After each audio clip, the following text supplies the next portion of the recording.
In this video, I'm going to walk you through how to compose and then send an email using the email marketing platform. From your account dashboard, scroll down to the email marketing app panel and go ahead and click on it. This will open up your email marketing platform. On the left-hand side, find the Compose tab and click that.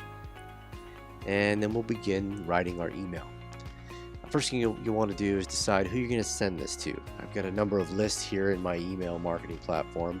I'm going to choose to send to new list. Choose a subject for the email. And you can add a variable, replacement variable. These variables are based on the information that I ask for in my forms and that are in my email lists. I just want to say, check this out, first name. So if I was sending this to myself, it'd say, check this out, Steve. A nice tool. It comes in handy when you're wanting to grab somebody's attention when you're sending them an email. Then go ahead and start writing the email. Again, you can use the variable here as well. Again, first name.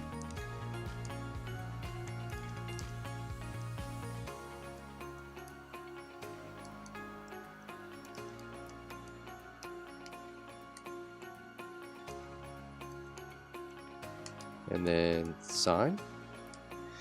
Obviously, this is a very basic email. If you had your own HTML code for an HTML email, you could certainly use that and insert it by clicking the Tools tab and then clicking Source Code. And what this does is it just brings up the source code of the email. That is the email that I just wrote. But for this test, I'm just going to do a basic text email. Once you're happy with the email, you have some options down here. You can test it, and let's go ahead and just do that to a test email that I have. Click submit, and then we'll open up that email, and there's my test. Obviously, the test is going to have an unsubscribe, as will the regular email, to allow anybody you send an email to unsubscribe.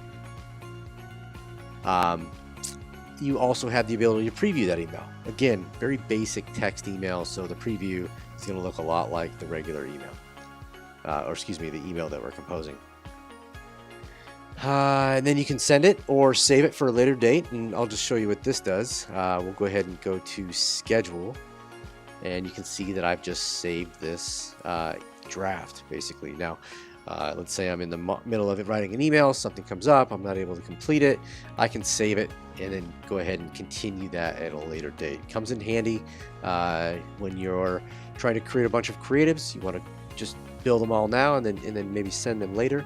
This allows you to do that, or saving them and reusing them as well. So let's go ahead and click edit. So we'll edit that email again. Once I'm happy with the email, I've tested it, I've previewed it, I've saved it if that was what I wanted to do. Now it's time to send it. Go ahead and click the send. Now here you got a couple options. I can send it immediately, or I can schedule it at another time, choosing the time, date, the date and the time rather.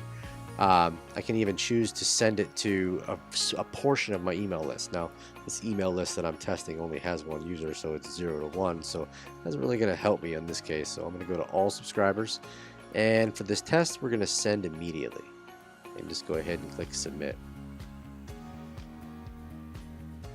And that's really all there is to creating and then sending an email using the email marketing platform.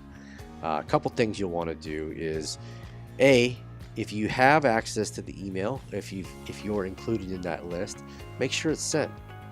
So here is the email that I've sent.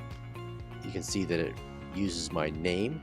This was the name that was in the list, and used the variable in not only the subject line but in the body here as well. And then here's the email that I sent, and again the unsubscribe. So email's working without any issue. You can also click the history tab, and you can see when I sent that last. You can see I did another test here as well.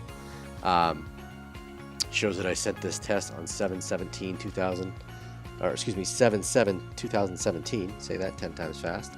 And then in the future, should I want to reuse this email creative, or say if say hey, that email I sent out way back in July of 2017 performed really well. I want to send that same email, but maybe to a new list. I can click edit and I have access to that same email. I can choose a different list. I can choose a different subject line. I can even edit the email and then I can send again or save it or do whatever. So that history is handy in terms of accessing that email and sending it again in the future should you want to. That should just about do it. Should you have any questions about this or anything else related to web starts, be sure to let us know. Thanks.